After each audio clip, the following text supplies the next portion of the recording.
Anthony, how you doing? Kevin Sorbo here. And I heard about your new book about 9 boys deciding to play basketball as girls in the girls' league.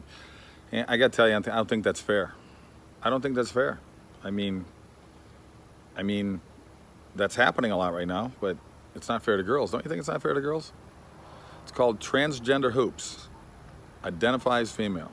Humor story that's a thought provoker. I got to check that out. Sold out multi-times on Amazon. Really? Very cool. I'm going to go on Amazon. I'm going to check out and read the book. That would make an interesting movie. Go to Netflix. That actually sounds like something right up their alley. So definitely go to Netflix. Check out some of my movies coming out. I got 3 new movies coming out this year, but now they got pushed because of this virus thing. Eventually, we got to get back to work, though, right? But check out Let There Be Light. That's streaming on Amazon right now. That was in theaters last year. And I've got, since Hercules and Andromeda, I've shot over 60 movies. So I've been busy, bud. I've been busy. Anyway, God bless you, Anthony. Have a good one. Take care. Be healthy. Be safe. And stay out of trouble. Bye. Only one man dared to challenge their power.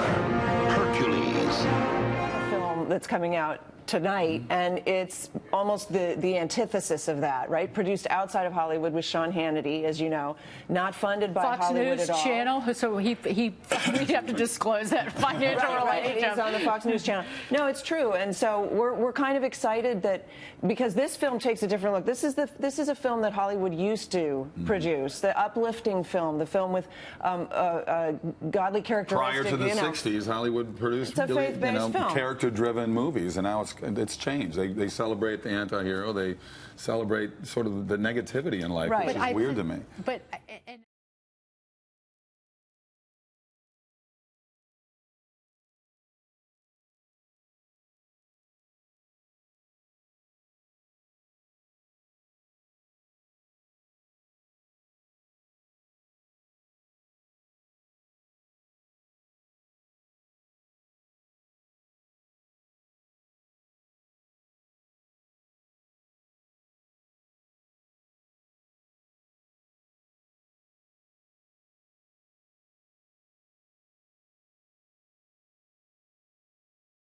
So tell us a little bit, just a little bit, no spoilers too many here about the book. Okay. Well, it's so hard to avoid getting into it, but here's how it goes. The story's about 9 guys, high school boys, that are basically get put in a bad situation by abusive coaches. And I know you've got a kid that plays hockey, so if you've either had at some point in your life a bad coach or you've seen him in action on other teams, and us as parents, it's so hurtful and it makes you so angry.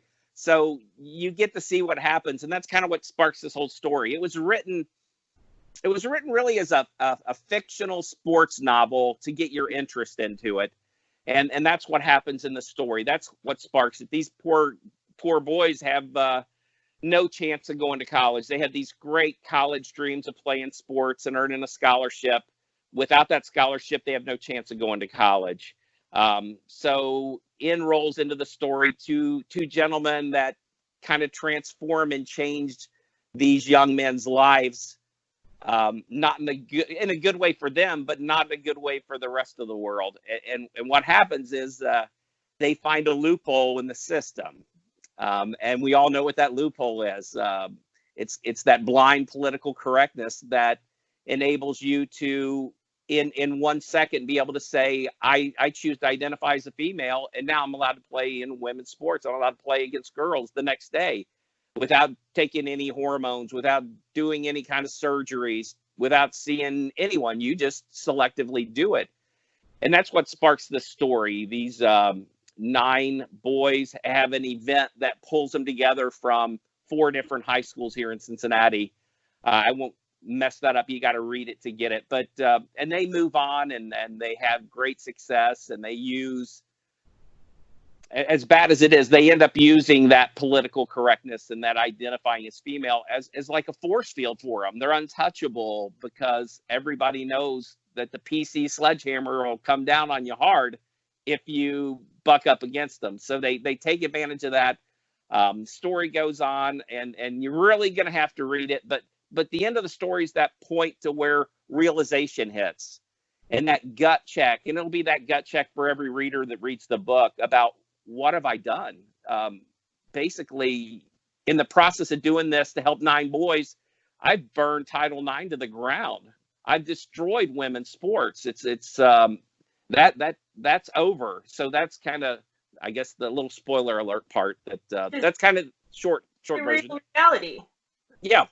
Reality. We have almost half the states now letting children do this. Identify. Well, that leads us to my next question. Answers a little bit of it. Why? Why now? Why did you write this book? Oh, the good question. I started to see the different stories on TV, and the young lady that's right behind you on the wall was one of those that sparked. Yeah, Selena, and that's my littlest name is also Selena with a C instead of an S. But I saw the story that what happened to her, and just being a coach and a trainer and just being around girls my whole life, I was crushed. I mean, it really hurt me to my core. Because I know I've seen things happen to kids that are out of their control. And that's what this was. She got something taken away from her. She'd worked for her whole life, and it really hurt. And that really sparked me to get thinking about this whole subject. And then I ended up discovering your site. And then it kind of sent me on this avenue of seeing all of these males that were competing against females. And it was like, this isn't okay.